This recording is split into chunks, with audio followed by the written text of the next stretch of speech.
Hey, this is Sandy. And Randy. And we're here on AT Corner. Being an athletic trainer comes with ups and downs, and we're here to showcase it all. Join us as we share our world in sports medicine. Welcome back to another episode of AT Corner. It's here, baby. Happy National Athletic Training Month. And what better way than to kick off National Athletic Training Month with a story episode. And not only do you get to hear us today, but we are bringing on a very special guest, someone who I went to school with, Gabby Leveratto. And she not only works softball as an athletic trainer, but she played softball. And hearing her and her experiences just really brings it all together and really what we do as athletic trainers. Yes, and I feel like this is going to be very fitting for March, just in general, man. It's peak softball time. Yeah. I mean, if you're working softball, you're either just getting started, yep, or you've kind of been in it we've been in it for a month, a little over a month. Yeah. So in this episode, we are talking all things softball, anything from musts in your kit, all the way down to common injuries, not so common injuries, people getting hit with a softball while working. We couldn't go without talking about that. If you've had to call, can't talk about the AT getting hurt. Yeah, no. Speaking of, if you had to call 911 for softball, some sports specific stuff and just general softball, like how to work softball. Yeah, it's a really fun episode. Yep. So without further ado, let's hear from Gabby. All right, Gabby, you want to start us off with your favorite softball memory? Yeah, so I was kind of torn between a couple because it kind of depends on how you want to look at it. So one has to do with an actual patient and one actually has to do with me. Cool. Yeah, exactly. So the one that has to actually do with the patient, she was coming back from ACL. And she had torn her other one before, which was a traumatic experience for her in that sense the first time. And so the second time it was still it was pretty traumatic for her. She was debating not coming back to play another year.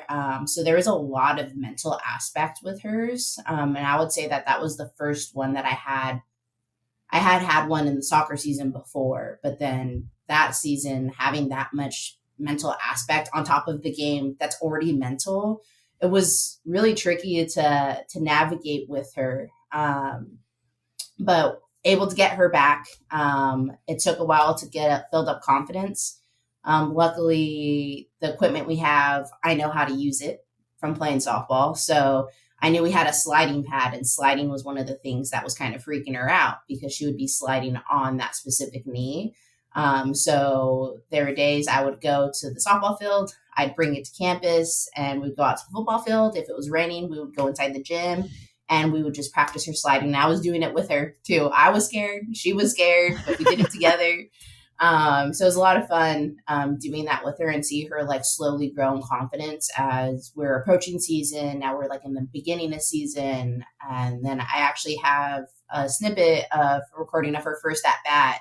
And she hit the ball at the outfield, got on base. So it was just a super rewarding, right? Most of the reason why we do what we do is to see our athletes go through all of that. But that's one of the biggest softball moments I have in my head for returning an athlete to play, because it was one of my first biggest softball injuries. And then the memory with me, it was my first year at my current job, and we made it to the conference championship game. And the girls were kind of doing a little dance circle. And early in the year, I was telling them that I know how to do the worm, but I only know how to do it backwards. I can't go forward. I could only go backwards. And so they're kind of doing it, and they're like, Gabby, come on. I was like, no, I'm in my polo, I'm in my pants. I'm they're on the dirt. I'm not going to do it in the dirt. But I was like, forget it. I'm just going to do it. So I go over and I do it, and they just go crazy. They're hyping me up, and I wasn't the one playing. And my student happened to record that, so I have that recording as well. So it was just a lot of fun. We ended up winning, and that was their first tournament win. So, it was obviously because of the worm. I was just about to say the worm pushed. Exactly. So now whenever we go, I have to do the worm now. So That's probably one of my personal like favorites that has to do with me. It wasn't the best worm I've ever done. I was really nervous because I'm like, okay, all the girls are looking. It's like, you go into the handstand and then you go down into the worm. And I'm like, if I don't hold this handstand well and go into the worm, I'm going to face plant. So it was really nerve wracking.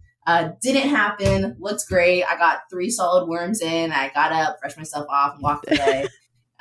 So those are probably my top 2 moments working softball for sure. Hey, it did the job. Yes, it did the job. We won. It was awesome. It was a really awesome experience to go through. I heard you were sliding and you're doing the worm. I just hear that you're on the floor a lot. That's like sounds like softball. It truly is. I was an outfielder when I played, so diving, sliding, kind of my jam. But yeah, I like to be very involved when it comes to it, and just kind of be like, hey, you know what? It's not that I'm old. They like to say that I'm old.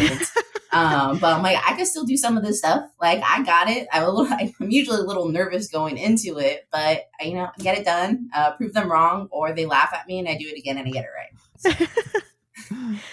So. Okay, tell me more about this sliding pad. I've never heard of this. Yeah, so when I was a kid growing up learning how to slide, the cheapest way, you buy cardboard boxes and you put it on top of grass, on top of whatever. And so when you slide, the board will slide with you, or you'll slide over the top of the board. Oh, okay. So the sliding pad is just this like huge, like, I'm not good at measurements. Okay, I'm 5 feet tall, so it's probably about like 8 feet long. Okay, give or take. And so it's padding, almost like you could think like a gymnastics room padding, like where they tumble on. But it also has a sheet over it. So it acts like that cardboard. So when you slide onto the sheet, the sheet slides, but you have that padding underneath you, so you're not getting that big like impact. So we'll use it a lot for like learning how to dive or reintroducing diving, just because it's a bit more comfortable than diving over and over again on the grass, because some of the girls get hesitant to do that, or they've had like a bad experience where they've like scorpioned, so they're just a little nervous to get back out and do it on the grass. So this at least allows you to slide, so the impact isn't too bad. So it's a good way to like introduce confidence into that skill again. That is really cool, like that you are able to take something that she was worried about and really make it so sport specific, and like really say like, hey, we can ease you into this, and we have ways to do this so that you can build into just get over it, like just do it. It's actually like building up into it for sure. And I think that's probably a leg up that I get playing softball, having had played softball, and kind of knowing where I work pretty well, because I played there too. So it's like it's like, oh, I know we have this, like we could go get that, or, whatever it might be. I feel like I'm relatively good at like breaking down skill sets. For most positions, really, pitching is probably where I struggle the most, but I could figure that one out pretty well. I mean, I watch and work with our pitchers quite often. But like breaking down throwing mechanics is relatively easy for me, because I know how to do it. And when I played, I also had a pretty decent, I had shoulder impingement. It was pretty bad. And so my AT at the time really helped me like break down my throws, because during practice, the coach doesn't have time to do that. Everyone knows how to throw. And so it's just like small tweaks, whether like their elbows dropping back here. Me personally, I was actually whipping behind my head. So when I was playing catch with people, they were able to see the ball right here. You're trying to play football. It's supposed to be. Yeah, I don't know what I was doing, but like when I'm playing catch with them, I'm like, there's no way I'm that far back, like because I was doing it for so long, I didn't even realize. So it's nice being able to like, and so my AT at that time helped me like break that down. And so there's skills that she used that I now use. So I'm like, oh, I did that and it worked really well for me. So I'm able to kind of like nitpick a little bit more, just knowing how to do the skill for playing, through college. And now working with them, it makes it a little bit easier. So I feel like that's kind of a leg up that I get working with softball, is because I played softball. I mean, totally. And even just hearing you talk about this now, like this for someone who like hasn't played softball like this, I can go to like my coaches and ask about some of these things that like I've never even heard of a sliding pad. Like maybe like if we don't have one, like what is something that they use? You know, it kind of opens up that conversation.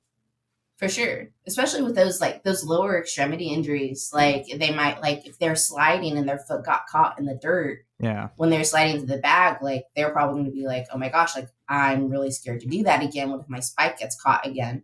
And so just kind of helping them get through that barrier, because there's typically not that time during practice that they're going to be able to do that. And so it's like, all right, well, during rehab, this is what we're going to do today. But also just, you know, depends on time and availability that you have in your clinic.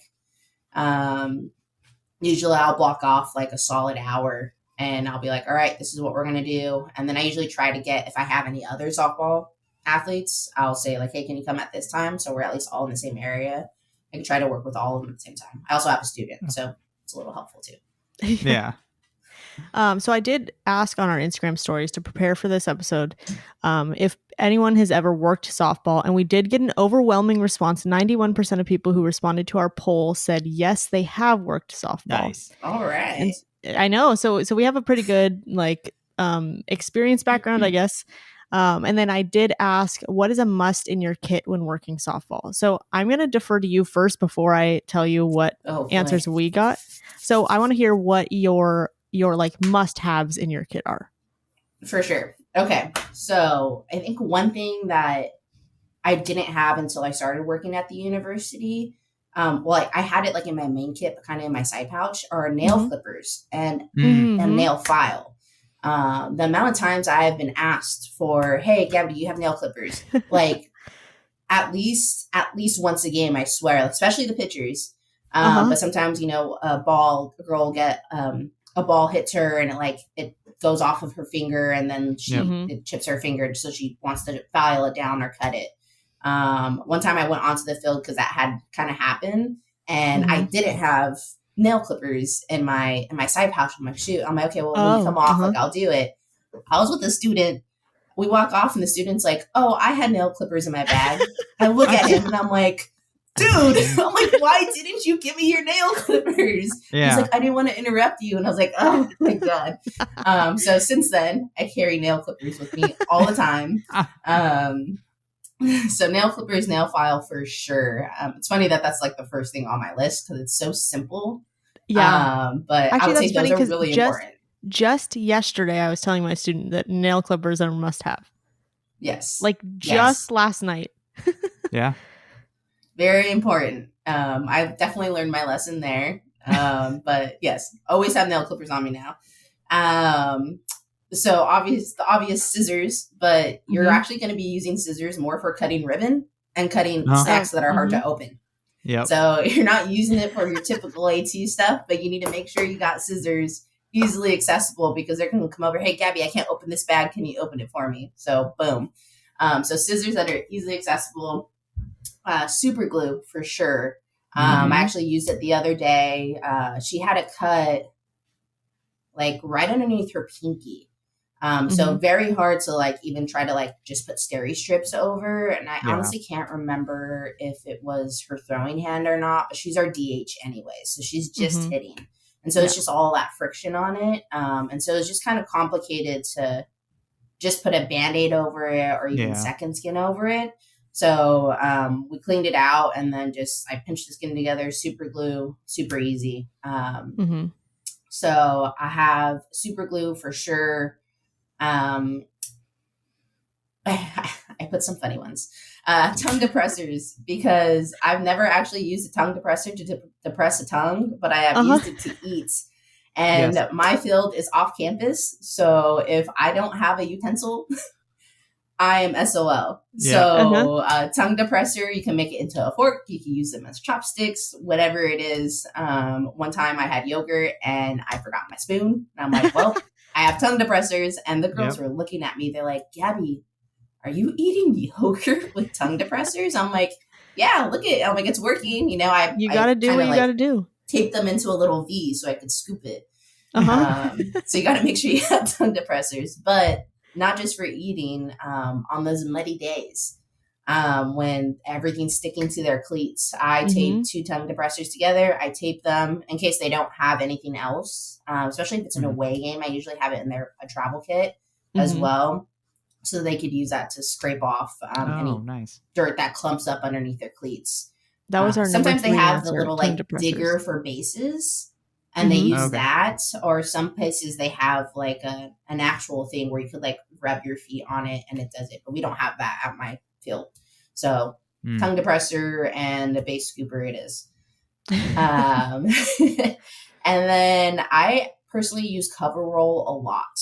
I am not a big fan of wrapping all the way, like especially like elbows, right? We get a lot of like abrasions from sliding, diving, whatever it might be. And so I personally don't like to wrap all the way around the arm, especially if I have time to like make it easier. So I use cover roll instead, almost like how football players, they have that like strip of tape that they put here. So I essentially kind of do that. I'll do like a non-inherent pad or even a Band-Aid. I'll put it on and then cover roll there. So I don't have to wrap around their arm.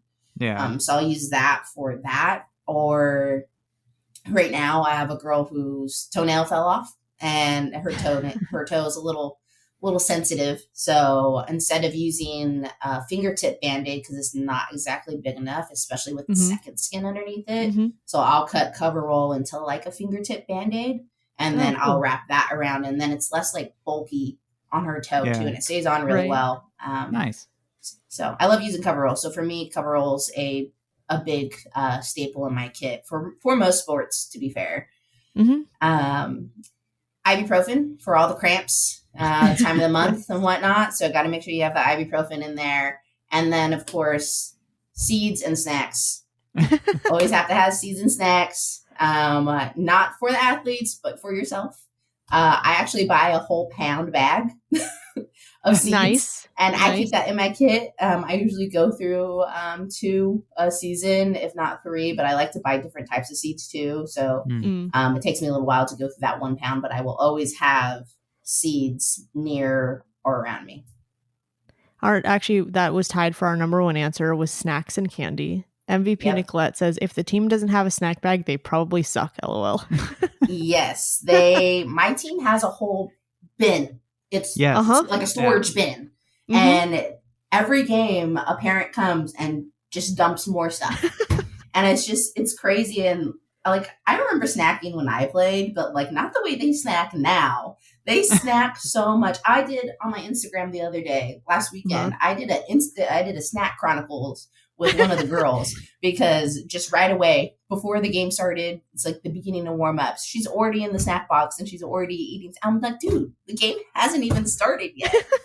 So snacks, very important. They usually give me the snacks. I usually don't have to worry about bringing them, but my student also, like, she has her little sling bag and she has snacks in there too. So just gotta have snacks that fit your vibe, you know? Oh, absolutely. For sure. It's a fast-paced game, but it definitely keeps it moving. Yes, 100%.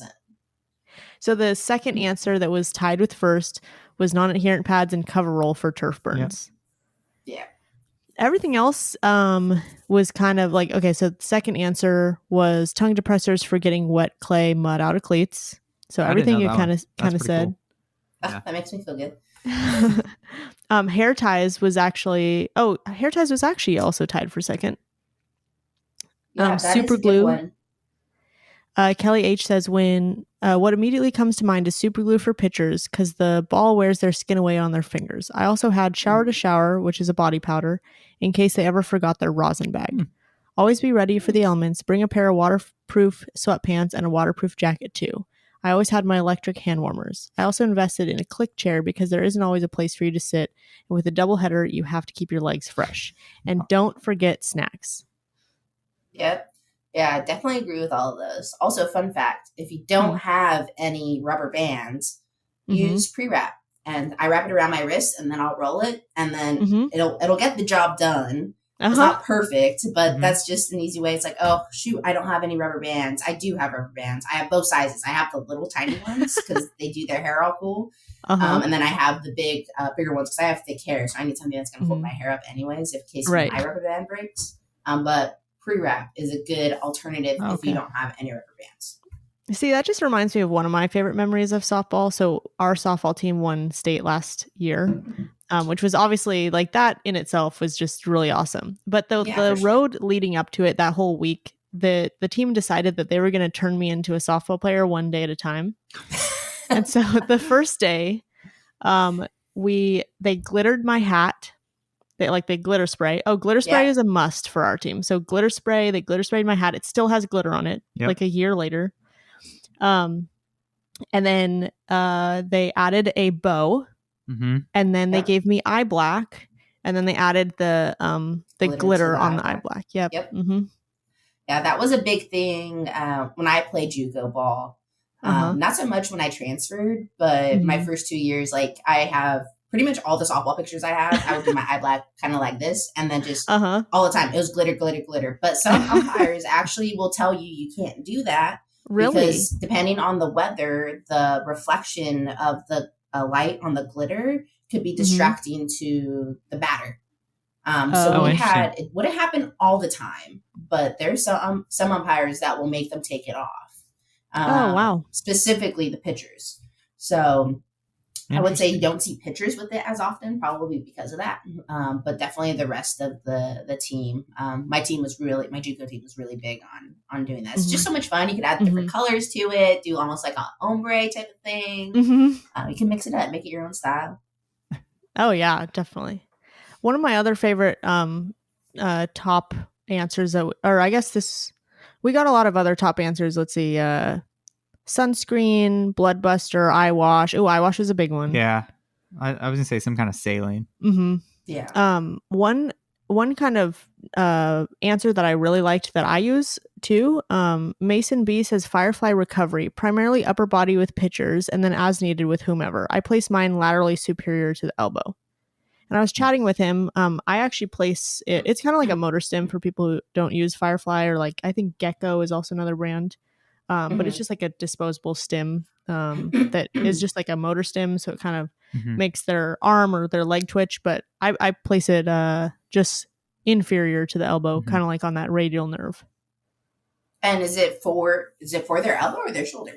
It's actually I think it's actually for the lower leg, like after like ankle sprains or like for recovery and stuff. But recently, like I know we started using it on the arm for baseball, and then just transferred to softball as well. Yeah.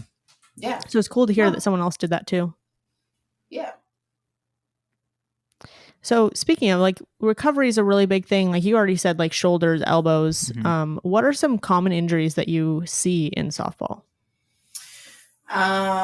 So there's definitely like a mixture, right? Softball known for overuse injuries. You definitely get your fair share of those acute injuries. So in my head, I was thinking, okay, well, so for our more chronic injuries, definitely the impingement, shoulder impingement. Yeah. I would say that was our number one answer. Yeah. Definitely I see more external impingement more than internal. That could just be where I'm at now. But if I had to differentiate between the impingements, I would say I probably get more external than internal. And that typically just our team doesn't do a lot of supervised weight training. So I think it kind of has to do with that as well. Some of them are told hey, do these exercises, but they might not actually know how to do it, how to properly engage their core, stuff like that. And so I think that all kind of snowballs into a lot of these other issues that they end up having, because then when they come in, hey, my shoulder's been hurting, and I do an assessment, they have some sort of scapular dyskinesis, their biceps super tight, their upper trap super tight. There's something that's causing some type of dysfunction somewhere.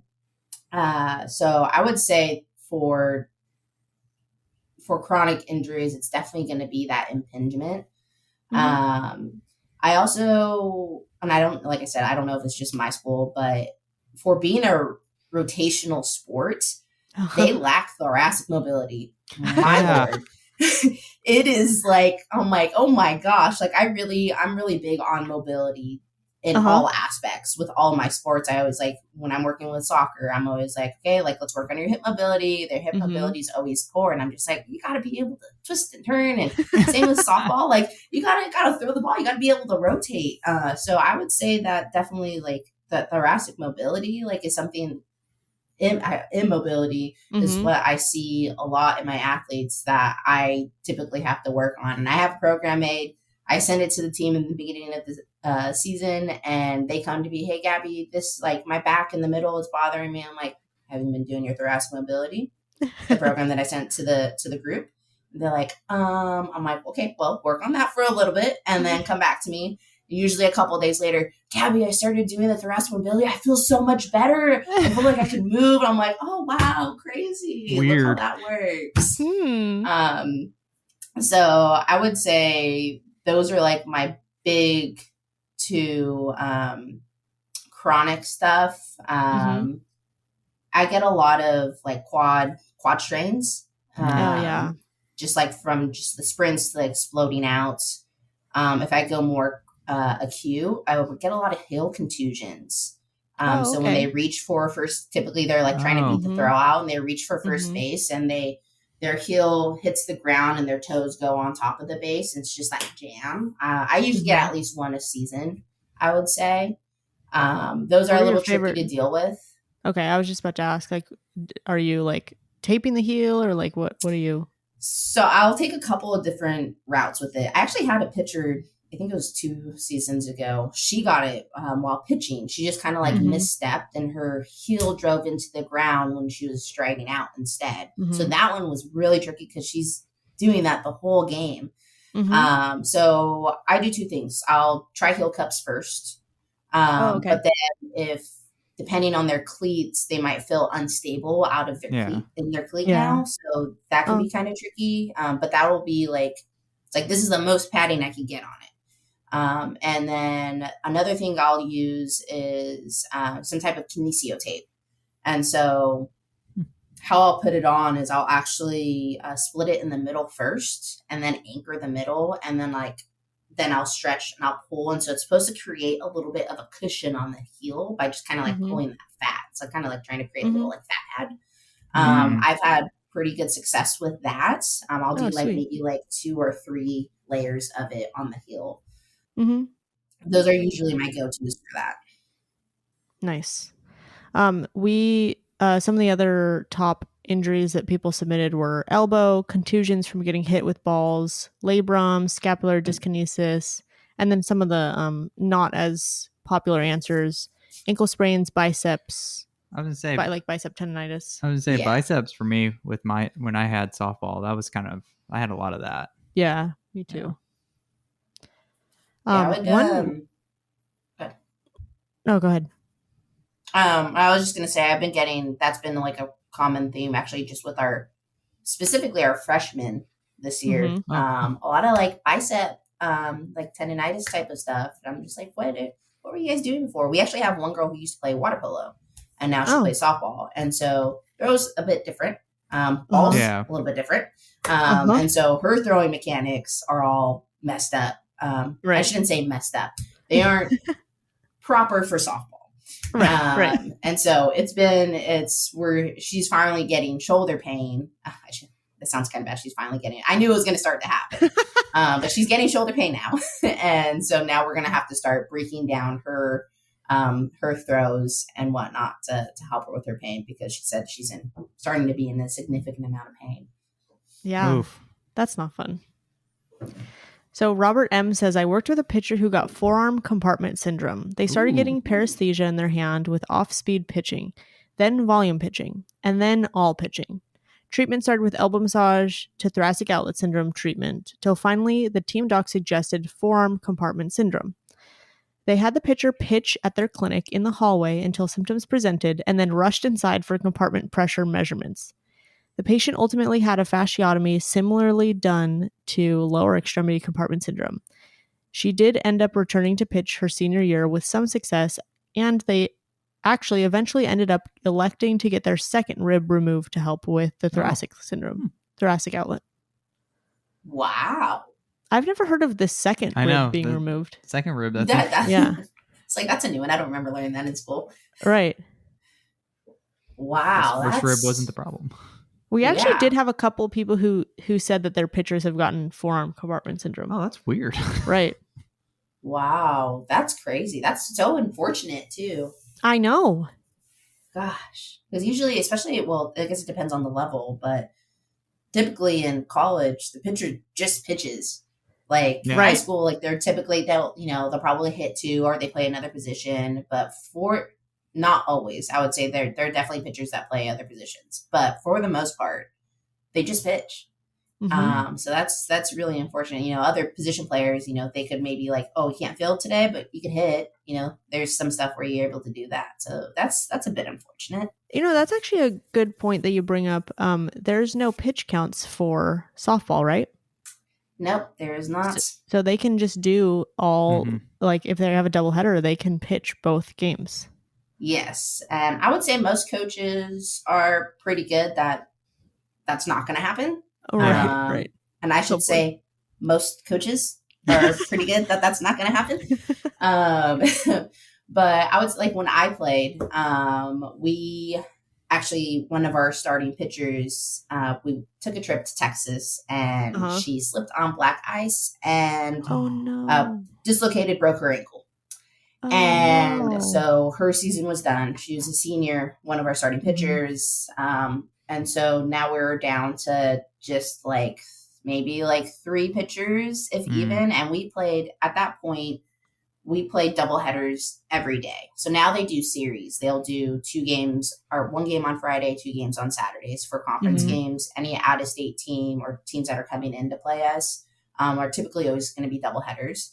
Mhm. But this, when I played, it was doubleheader every time. And so we had a pitcher, and you know what? She's so badass for this, but like looking at this from an AT perspective, I'm like, oh my gosh. She would pitch pretty much every game. Like, I think Wow. she's in our record books for, most amount of pitches thrown, Wow. like everything, because she pitched so much. I think Yeah. she had some type of a back injury. She had shoulder stuff going on, but she, she went out there and she was a badass pitcher. She was good. But like looking at it from an AT perspective now, I'm just like, oh my God, like, I don't know what they did to keep her going. Like, Right. I just remember her being in so much pain, but she was doing it. She was getting it done. It's Dang. funny how your perspective changes, Yes, 100%. Have you ever been hit with a softball while working?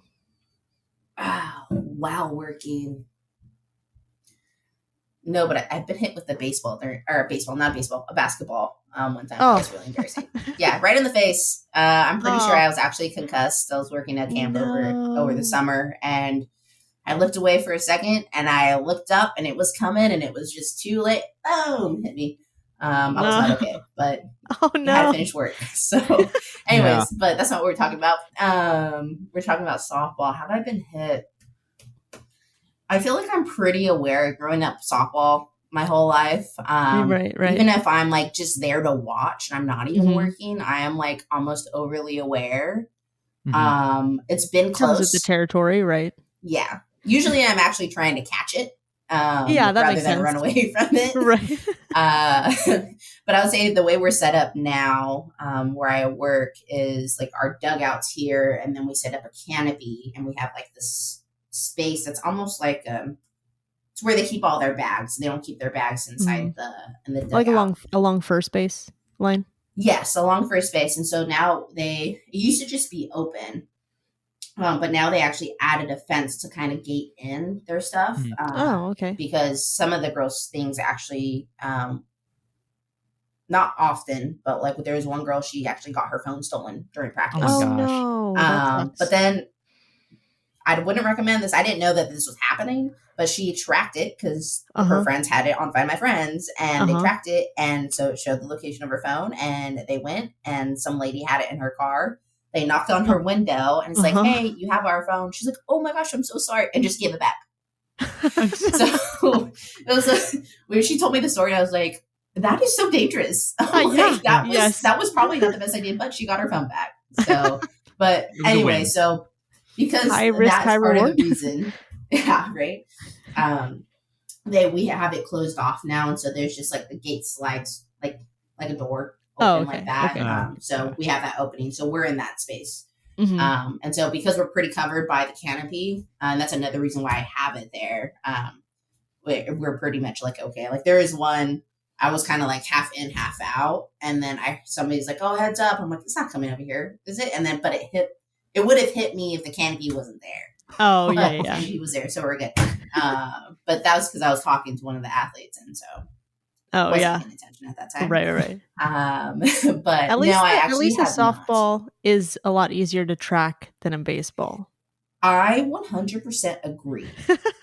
I don't know how these big leaguers, anyone does it at night, especially. Like, how are you supposed to see this tiny white ball in the air? At least the softball is green and it's bigger. Right. Or yellow, yellow, green. Yeah. Whatever you call it. But I have had fans get hit because we play at a park. And so there's 3 other fields. So there's one time the visiting team, there's somebody sitting along the fence, like pretty close. Mm-hmm. And so it was hard for the ball to get that trajectory. Yeah. But it got her right on top of the head. So I went over there and I checked on her because she was like this. So I checked on her, but obviously because it is a fan, I am treating as like a late responder. So I just like asked her questions and whatnot. And I'm just like, okay. I'm like, well, if any of this stuff comes up, you should probably like, get a ride to urgent care or to the hospital or whatever. And she seemed to be kind of okay for the rest of the game. I brought her a bag of ice too. But usually it's fans, either on our field or opposing fields, getting hit by foul balls because we say heads up and nobody looks. Everybody just keeps walking. So right. So 33%, luckily only 33% of the people who responded said yes, they've been hit with a softball. So that means 67% of them have not. That's pretty good. I don't think I have. No, I would have remembered that.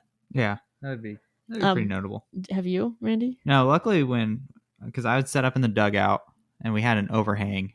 So like, even if I was on the edge of the dugout, I put myself in a position if a ball would be rocketed by me, all I have to do is just turn and I'm behind the fence. See, smart. So I try to put myself in the best position possible. Right. Do you want to read this one from Marissa? Yes. Randy? So Marissa S says, I had my gator parked against the dugout while I was scraping a track kid sitting on the back of it. Softball had hit a high foul ball that came over the fence, bounced perfectly on the cement, and because someone yelled my name, I looked straight into the ball. Oh. Dang. I instantly started gushing blood, stumbled into softball's dugout, and sat on the floor as their coaches ran around freaking out. They brought me nose plugs, ice, and an administrator who took me to my car. Ended up with a broken nose and a concussion. Dang. That is unlucky. Just from someone calling her name. Yeah, I looked right into it. I missed softball's senior night and made it back from the dock in time for soccer's senior night and sat up in the press box. I did drive myself. Not sure if I should have. Haha.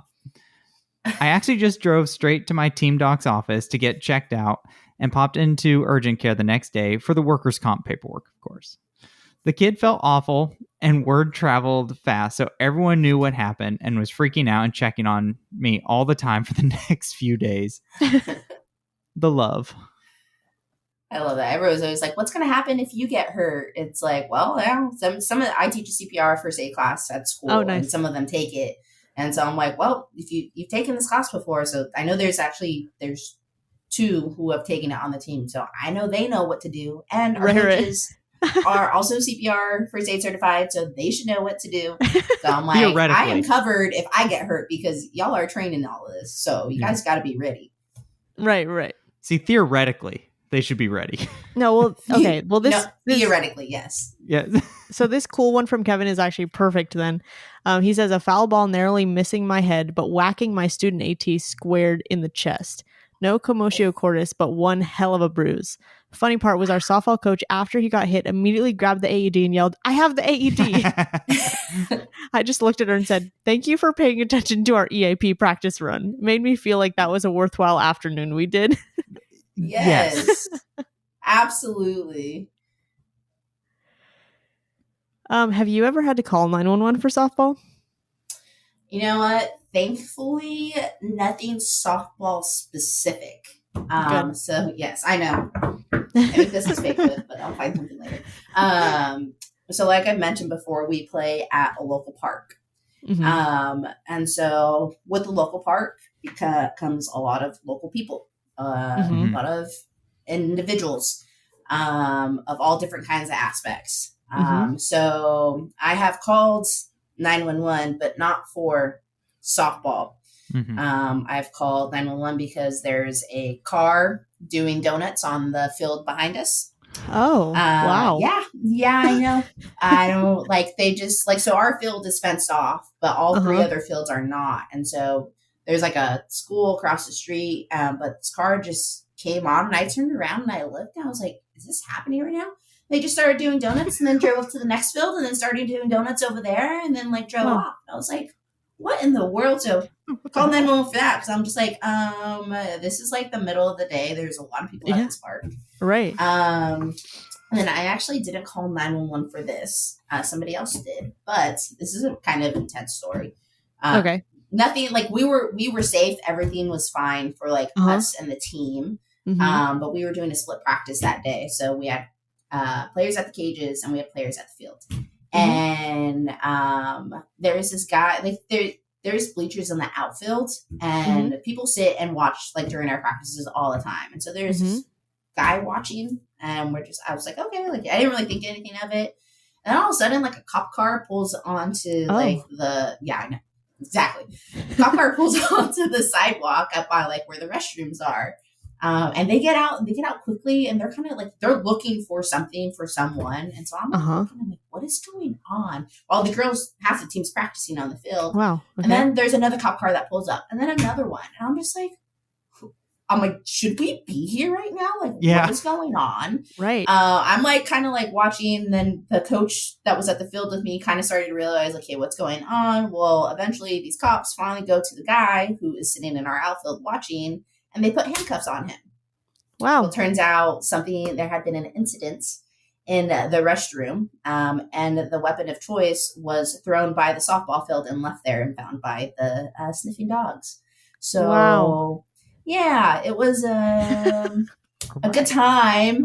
We were all safe. Everything was fine. I have no clue at what point it had happened, whether it was before we had already gotten there or what. But that was pretty crazy. That's wild. Yeah. And he just stayed in the area. And but like the cops didn't come say like, hey, like we're looking for somebody, you guys should leave. It was just the ambulance came, helped the individual in the restroom. Like it was really weird. Like they didn't kick us out of the field at all when all of it was happening right on the other side of the fence. That is pretty crazy. Yeah, just a bit. But you're like, luckily, I'll take the fence, thanks. Yeah, exactly. Luckily, nothing softball specific. I know there's we don't cover our stuff in the fall. We get per diems to do it just because we're busy with all our other fall sports. Yeah. But there is games going on at our park with a bunch of different schools. And typically those are pretty like low key, you'll just hand out a few ice bags, whatever. But one of the girls on one of the teams was taking some practice swings. Oh no. And she wasn't aware of her surroundings and got hit in the mouth. Oh. And teeth. Dang. Messed up. I didn't deal with it, so I don't know the exact specifics. But yeah, they had to send her.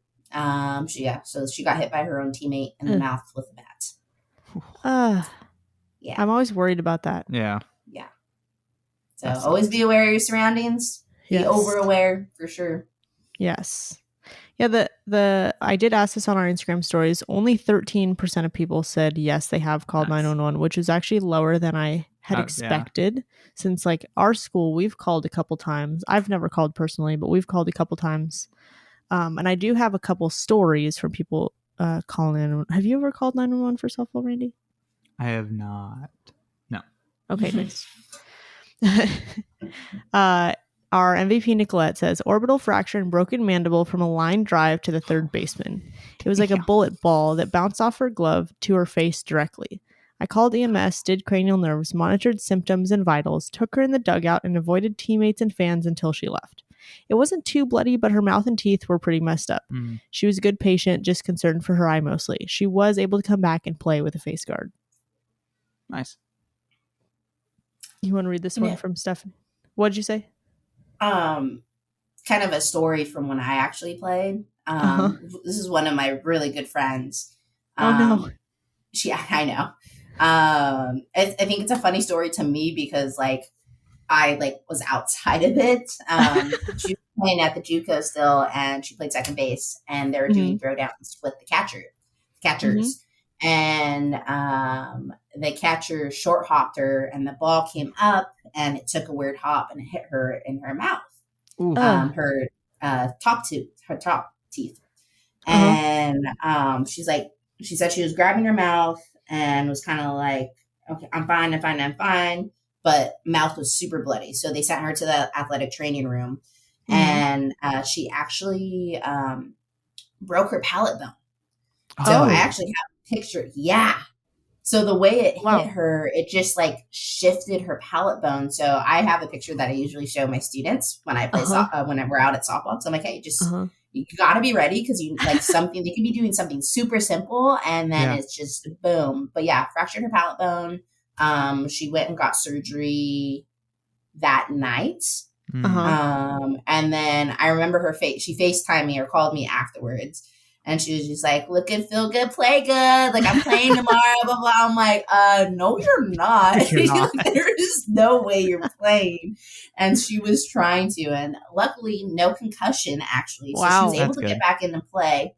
But her first game back, or her second game back, she got hit by a runner running from first to second. This girl freaking got her, hit her good. Concussion.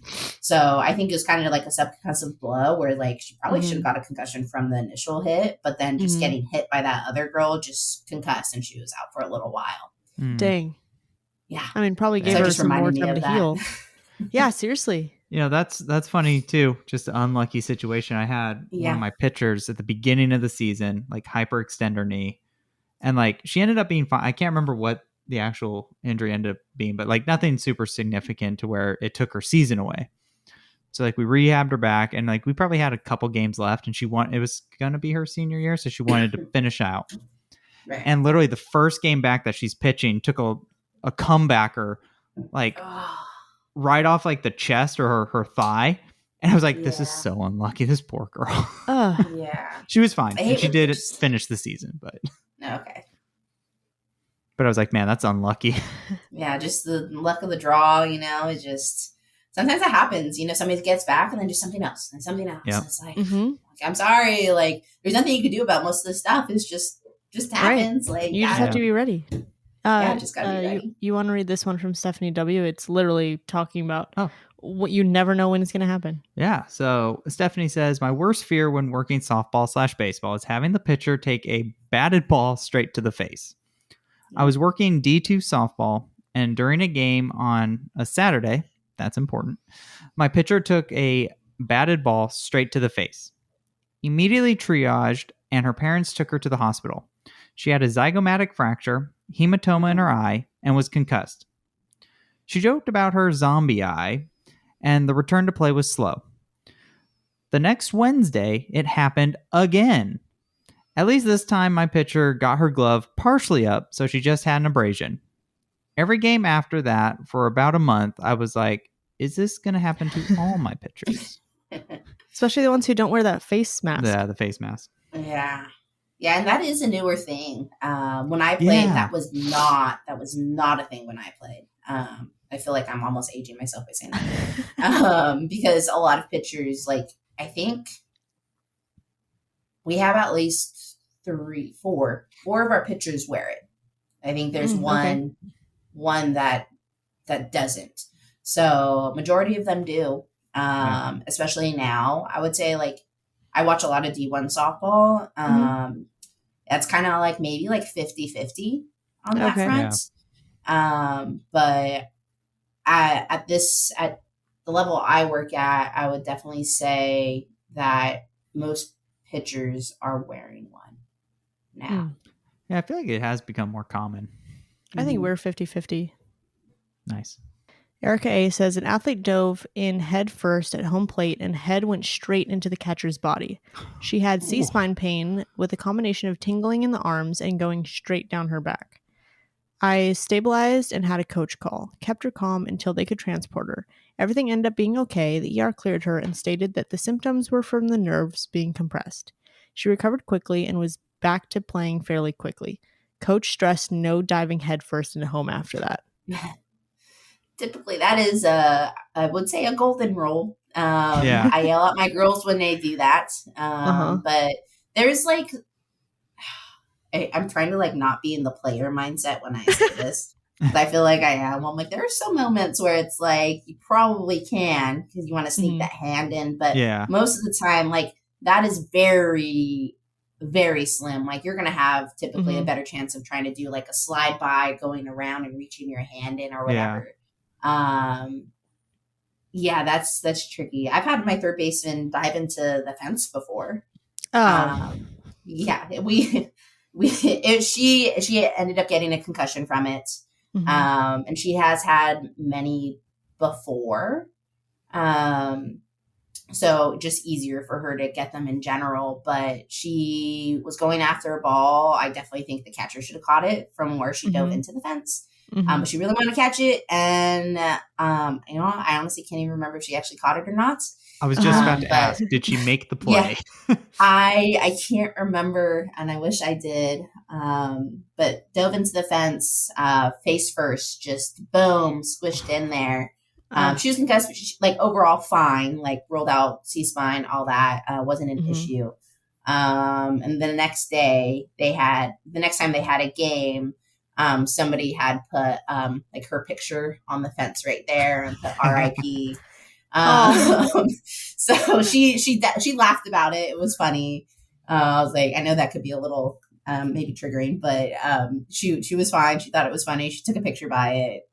And she was in, luckily we're actually kind of on a break of games after that next game for like a week. And so it actually was good timing of it. Good. If there was any good time for it to happen, that was the best time for it to happen. So I've had something similar-ish, but luckily no one diving into catchers yet. Yeah, collisions are scary. We just had a collision in the outfield. I've never had a big collision at home. That's good. Yeah, at least in softball. Yeah. But I did have one of these stories remind me. One of my athletes took like a ball that bounced and it hit her cheek, and she just the stitches like hit her cheek just right in the right way that it just left cute little stitches like right on her cheek. And honestly, like we were telling her like that actually. I seriously like it kind of looked good. We're like, wow, like that's such a softball thing. Like it was right in the perfect place. That's funny. Yeah, that's cute. Okay, this is kind of like our last topic. What are some common sport-specific or functional needs of softball players? We did get a bunch of different answers. Actually, I'll probably just start with these, and then if you want to pitch in on these. For sure. Chrissy G says, catchers need to be treated like pitchers in terms of load management. I think that gets forgotten about. It really does. They do throw a lot. I would 100% agree with that. I had a catcher who she had shoulder pain, but we had like one other catcher and they were rotating, and it's just like I'm lucky that my coaches are very understanding and just like whatever I say, like they don't fight it, whatever, very like laid back, I would say, compared to most coaches. And so doing load management isn't too hard with my current team. But there definitely have been coaches in the past where it's like, okay, how do I say they can do this and this, but not this? Because then some coaches get kind of weird. It's like, well, how can you do that, but you can't do this? It's like, right. Because I said so. Because. Just because. Right. Batters need to be able to run 0 to 100% running out of the box and in the outfield. Yeah, I would say that. I think there's definitely, right, when you get to a certain point of season, it's kind of just like, all right, like this is one of our big hitters. They have a Mhm. quad strain. They can't run Mhm. 100, but Mhm. We we need need them in the lineup. Like they're just Mhm. doing DH. Like, it's the nice part is with softball, Mhm. you'll be able to sub them out and give them a runner. Mhm. And then that person could still go back in and play a defensive position if But that's they needed. still have to get to first. Yes. Yeah, for They sure. still have to get to base. Yeah. Yes.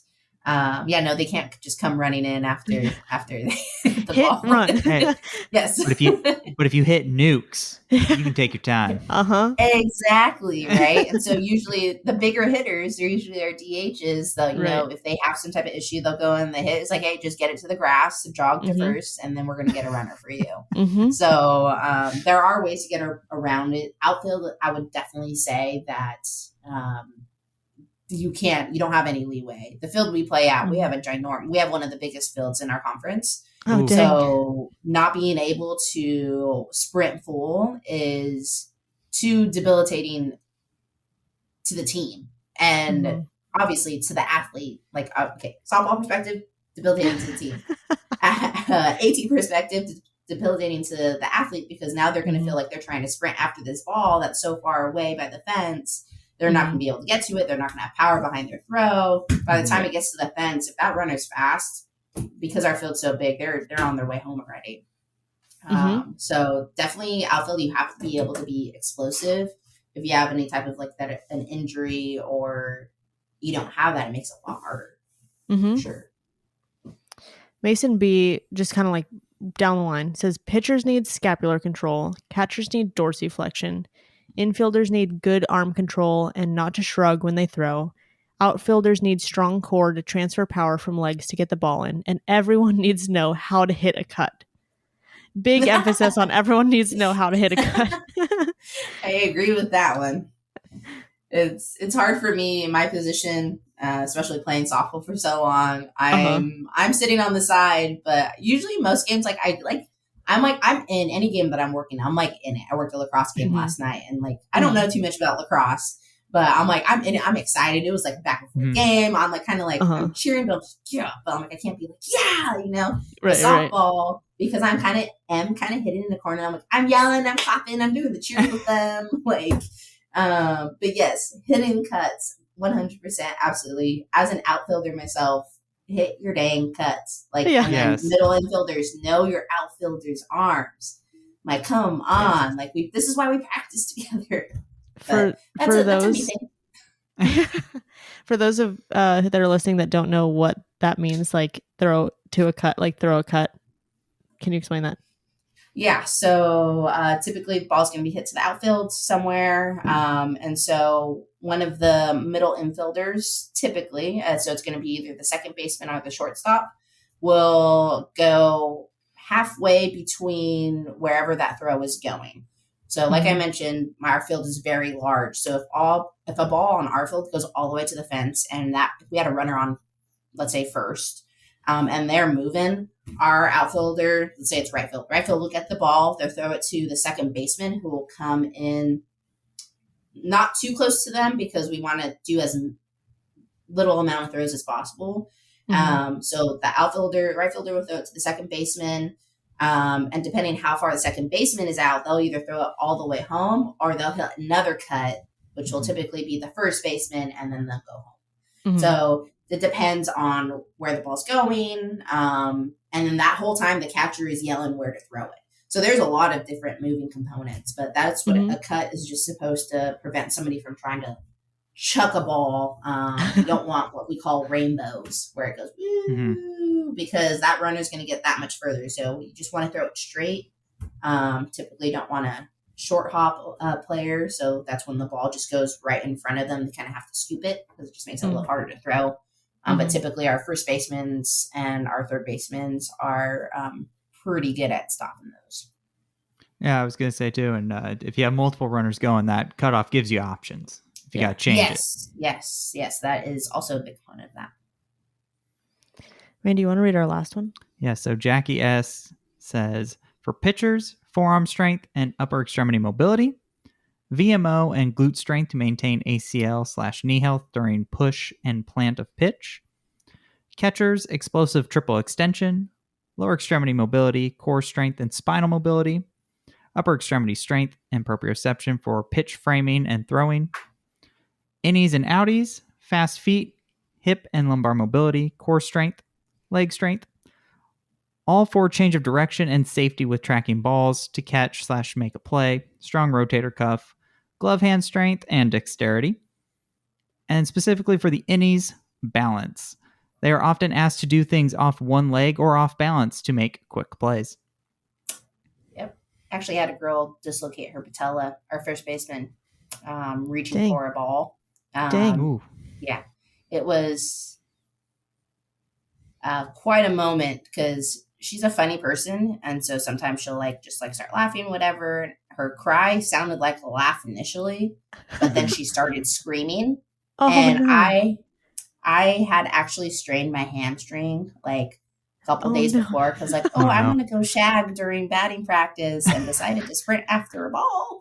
It wasn't the best idea, but I grabbed my student and I was like, go. And then I tried to walk as fast as I could to get over there. But the athlete had reduced it on her own. Oh, wow. But it was right before the conference tournament. Dang. Unlucky. Literally the practice before the conference tournament. So that was Shoot. rough. But yeah, so that balance and being able to maintain that, still currently working on that athlete's hip strength and whatnot to help stabilize. We've had a patellar dislocation from batting. Mm. Oh, that's Yep. a bummer. Mm-hmm. I've had a shoulder subluxation. Funny enough, it was her front arm. So she was swinging as she was coming through. Yeah. It's subluxed. But luckily is her glove arm.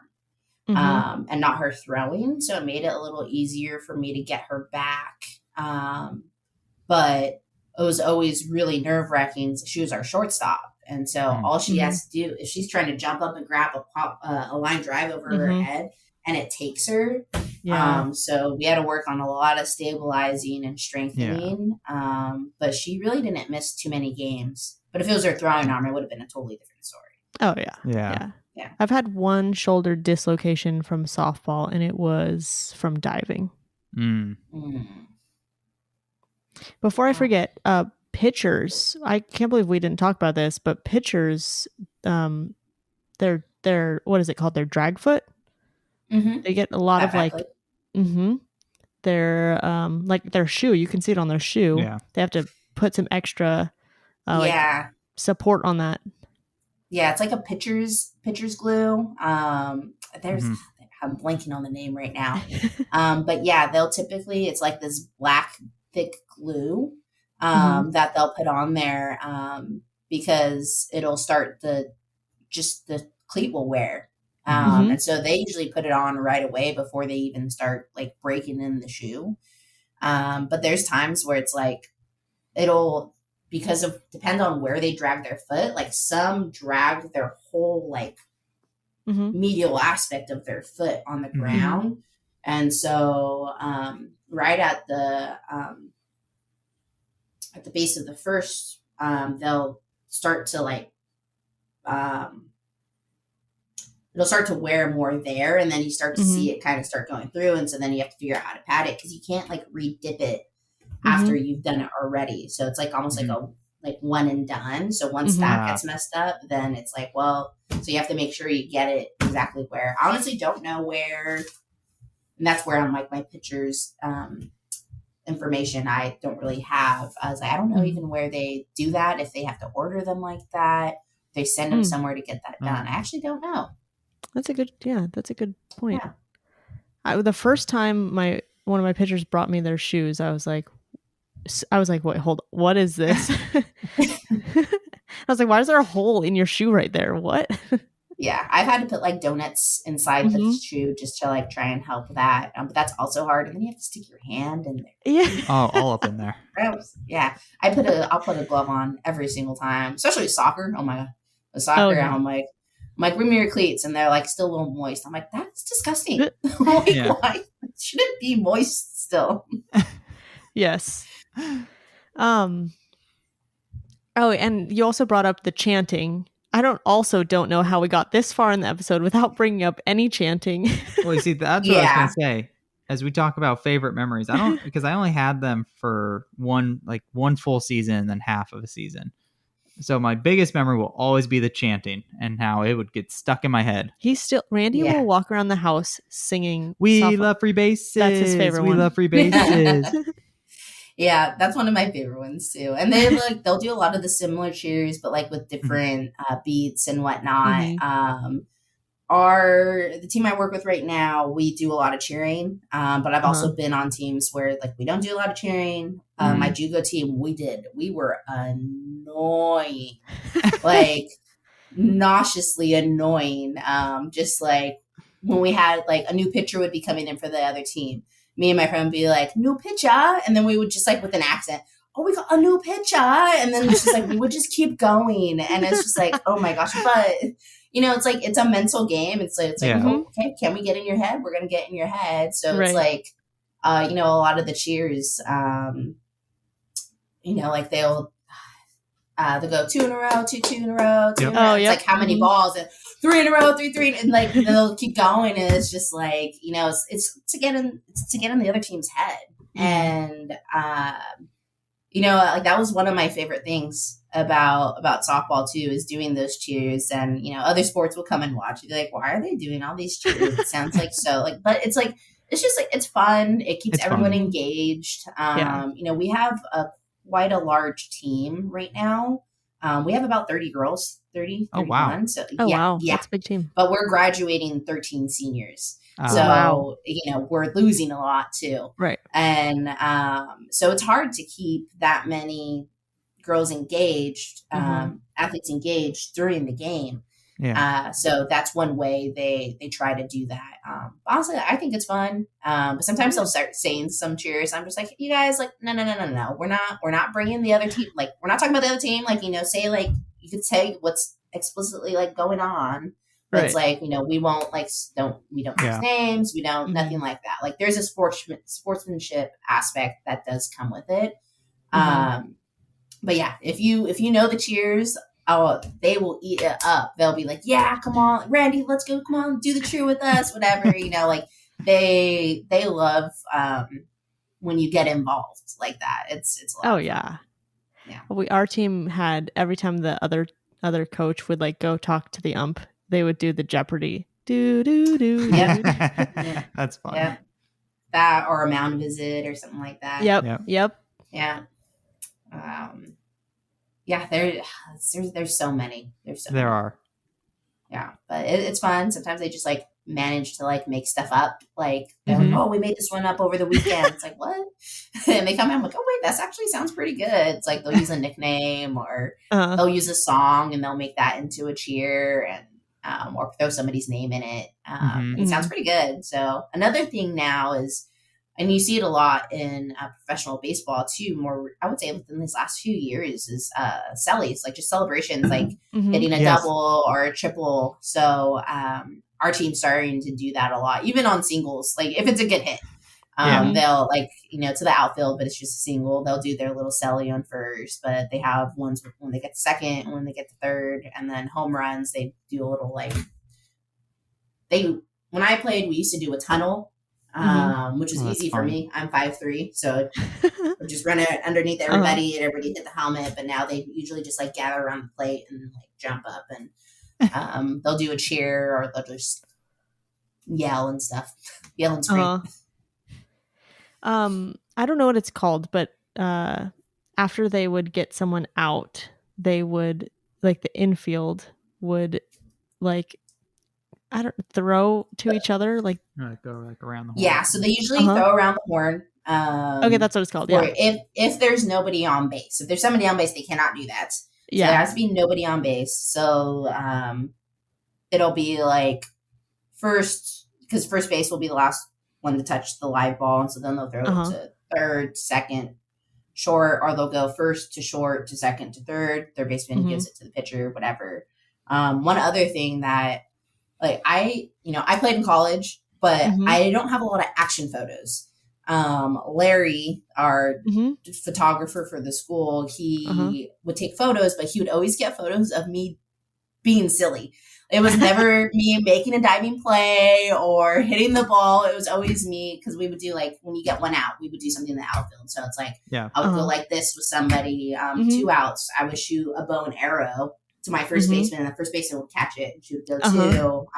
To my third baseman, I would shoot like little guns with like 2, and she would like like that. So like those are always fun, kind of between outs and whatnot. That's a big thing so like if you watch a game, usually outfielders have their own thing, and then outfield to like a couple of infielders. I would do to that badass pitcher I was talking about, I would do the horns. Like, nah, I'm going to do the horns, but you have to do it too. And so I'd go like this, and I would kick my leg like a bull. And so she would do it back. She wouldn't do it all the time. So I'm all the way in the outfield, nobody's looking at me, but she's in the middle of the field. So there was like maybe one time I got her to do it back. But yeah, there's a photo of me doing that. So no action photos other than me just having fun, which is good too. That's action. That is. Do you have any like last wrap up like advice, or just generic like anything softball? Yeah. I would say, kind of everything we're talking about, right? Understanding the game. And I think that goes with any sport you work. Just kind of understanding the game, understanding movements. And then I'm just really big on functional rehab. And so being able to, I'm big on rehab in general. I would say that's kind of like my cup of tea, but being able to bring what they're doing into the ATR in some type of way. And the easiest way to do that is by understanding the game and the movements that are involved and the movements that are important, not just for the game, but like their position specifically, right? I'm going to do things a little bit differently with a pitcher than I am going to be an outfielder. Even an outfielder to an infielder, it's going to look a little different. So understanding the game a bit more, you got to have some banter, right? These girls will come at you with this and that and this and that, and you got to be able to be quick, boom, boom, boom, because if not, they'll eat you alive in a funny way. So you got to have good banter for sure. You got to be able to have like fun with them, because a lot of these girls are, they're watching for 7 innings. And so it's just kind of like, having like appropriate conversation with them, like during the game. I think my setup is pretty special that I have, because I'm right next to the dugout. And so they'll come over and like sit with me, and we'll talk about the game. Kind of almost like an extra coach in a way. And so we'll kind of break down like, okay, I recorded your swing. Let's look at it. It's like, okay, this is what you're doing. And we'll talk about that, whatnot. If that's something they come to me for. Right. But it is a lot of banter, like just in between games. And you gotta have that for baseball, softball, I would say in general. That's just kind of like the vibe. And someone is always hungry, whether it's you or the athletes. So just make sure you got those snacks on deck. Get them handy. We're lucky to have some athletes who are from Hawaii. So we have an uncle who comes to all the games, and he brings Span Masubi to every doubleheader. And then on weekends, he'll make some fried rice in the outfield. And so we get some fried rice after. So that's awesome. I would say our team really doesn't have any worries about going hungry, but somebody is always hungry. Yes. But I would say those are like my big like pieces of advice. I love that. I mean, honestly, you're really someone who the athletes can go to. One of the must-haves in my kit is now a stress ball that I keep, because one of my pitchers used to come out and just like, she would just need to be away from the team, and just she would sit on the treatment table, and just like I'd hand her the stress ball, and she'd sit with me, and then she'd go back in and she'd do her thing. Yep. Yeah, sometimes they just need that space, and it's just knowing that you're a safe space and knowing their boundaries too, right? It's like if I know that our A pitcher and our B pitcher, their personalities are different. They'll both come over and sit next to me like when they're actively like pitching in a game. But how I talk to them is going to be different, because I know like she just wants to sit over here just to kind of like have her space. But this other one's going to come over because she just wants to like chit chat about whatever. So, and like I said, kind of in all sports, like kind of getting to know your athletes and their little things that kind of help get them going, or like, hey, you know, if they get talked to like this, they kind of shut down, or they start overthinking. But like I said, I think I kind of have a leg up with understanding softball a bit more and that mindset and whatnot. I think that kind of helps me a bit. But yeah, just kind of knowing how each athlete's going to respond to different things to be able to help them with that. Awesome. I think it's a great way to wrap it up. Yep. Yeah. Thanks, Gabby. Yeah, thank you, Gabby. That was dope. Yeah, of course. That was awesome. You know, I got hurt from softball once. I forgot. Wait. One time I got dirt in my eye. Oh, yeah. What's that? You do have a lot of eye injuries. I got a lot of eye injuries. I got softball dirt under my contact, and it gave me a corneal abrasion. That's right. I forgot about that. And it actually embedded the dirt into my eye and made a little crater. Yes. We actually, if you go down into the depths of our Instagram post, we did post about it. Yes. We did a case study on my eye. It had the whole fluorescent the dye. Like the dye. Mm-hmm. That was cool. Yeah. So you can go check that out if you want to stalk our Instagram and go all the way down. But it's really cool because we went to the physician who we went to actually allowed us to video record the whole procedure, and so we post that whole thing. So if you ever have someone with an eye injury from softball dirt, you might know the process. Another cool thing about the episode too is even though we didn't like directly talk about it, is just how fun the ladies do make softball. Like, it's such a fun environment. They do such a great job of keeping it fun. That was actually reminding me how like one of my softball players got ejected from a game. Now, this person, nicest human being, probably wouldn't hurt a fly, always has a smile, talks very nicest human being.